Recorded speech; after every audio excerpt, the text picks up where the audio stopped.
one thing that I did want to mention, that guy up in that beginner up in Kentucky or wherever, he's he's talking a lot of smack, he doesn't have a lot of respect for people that have been doing it a long time. I'm big on respect, but I'm blocked from his channel, and I know why. Because he knows I'm a real G out here, and he ain't blocking nobody else. He ain't blocking nobody that has a. Well, it's just the guy just comes off as, and I don't know him, and I don't wish him any ill will, but I do know respect and lack of respect, and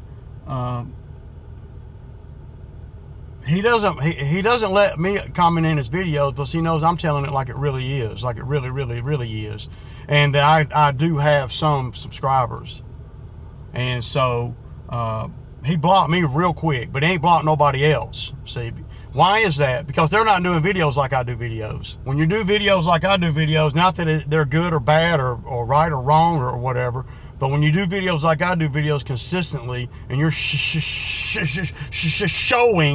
everything, not talking like some guys do, just want to talk about what they used to, could have, would have, been, all that, and you disagree with him, he just blocks you. So, but he came back at Eddie kind of hard, and really no reason to do all that. Again, he's gonna hit the proverbial wall when it comes to the employees. It's easy to come out here and freaking May and April and get a few customers to cut grass if you got a zero turn mower or a stand on mower. I could get the customers that he's got with a freaking with $1,100 tractor mower. So he ain't doing anything, I don't want him to think that he's doing something special by getting 20 customers in April. I mean, you got to start somewhere. We all do. And like I said, I don't wish no ill will, but I don't like the lack of respect that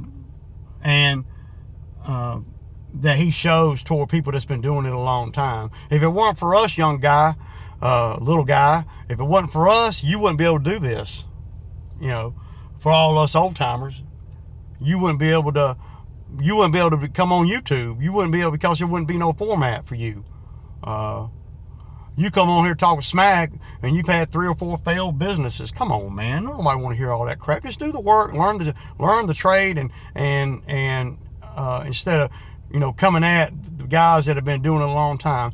We all understand it's basic common sense. That if you started a business today, that you would be more inclined and more likely to use Google and the Google review system and all that.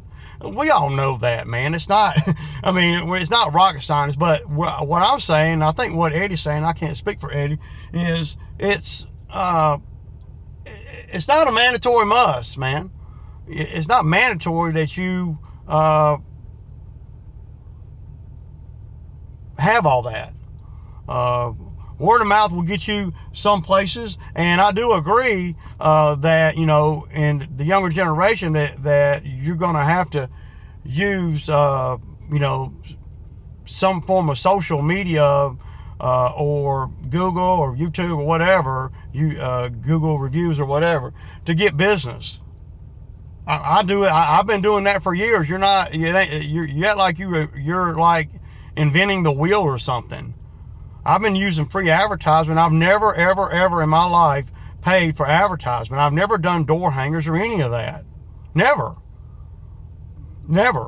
So, but I have advertised on Facebook. I have advertised on YouTube. I have advertised on Instagram. I have advertised on all the social medias that I'm involved with.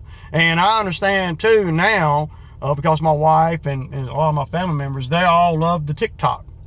And so, as I evolve, and I'm always evolving, I will probably start doing some TikTok clips to get for advertisement. It's free. You know, but the Google reviews and what people say and all that it really, at the end of the day, it may mean something to you being a new guy out here, but to us seasoned vets, it really doesn't mean a lot, because we know people and we've been doing it a long time, and it may get you some customers, but it also may get you some headache too. You gotta, you know, you can't just always look at the good. You gotta look at the bad too. And I'm just saying what I was saying, and I think what Eddie's trying to say is you don't have to have that. And my life does not revolve around good Google reviews or bad Google reviews. Irrelevant to me, because ain't nothing I can do about that. And I'm certainly not giving nobody no money back. I'm not going to do a property and then them give me a bad review and then me turn around and buy that bad review back, because that's basically what you're doing when you give them the money back, for them to change that. That in itself undermines your work ethic, really. It undermines everything. Now, I may go back over there and fix it. If I mess something up and it's legit, I may do that. I may, you know, that would be the extent of that. I'm not giving nobody no money back, because then that just opens the door up for well, number one, you're probably not gonna, that customer, they may use you, but they know they got you then, and the customers can't. No. If I ain't never gave nobody their money back. I've done more work than what I was supposed to, but I went back over there to fix it, but I never give money back. We might broaden the scope a little bit if I mess something up, but nobody's ever really demanded the money back, because they know that if I did go over there and did a job, that I still had my time invested in that.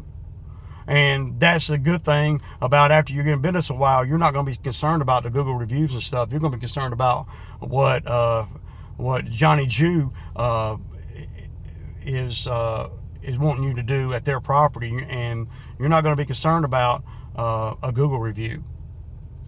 I'm not. But I understand that, and everybody with any common sense understands that the social media, Google and all the social media tools, and that's what they are, they're tools at our disposal, that moving forward in this business and in any service business especially, that's probably going to be the best way to get work, because the old school way of hustling and word of mouth, that will get you to a certain degree, right? But if you've been, and if that's all you've ever done, which is pretty much me, and pretty much probably Eddie too, then, you know, I don't need to do Google stuff now. I'm 55 years old, and we can say I'm old, and you know, this guy talks about, like, if you're 50, you're done. And you know, that is so wrong. There's people in my area right now that are still cutting grass, still making a few $100,000 a year, and they're in the truck. Not because they have to be, because they want to be.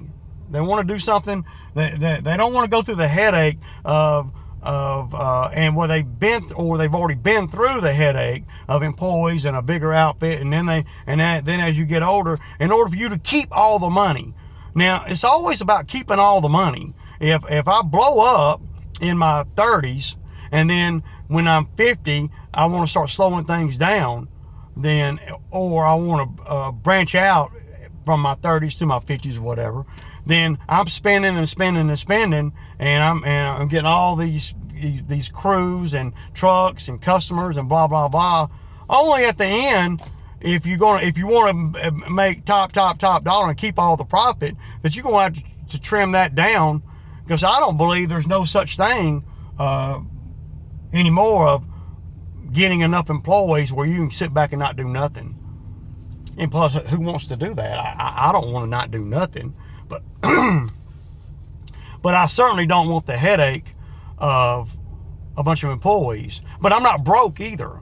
You know, when you come in the game, you're broke.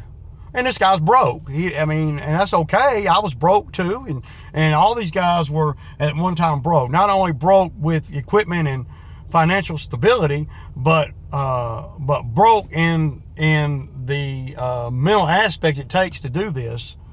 Not knowing things. And you know, you'll work through them, I'm sure. Don't matter to me either way. I mean, I'm doing me no matter what. So yeah, I got to fill the skid steer up. I just wanted to throw that out there early in the video.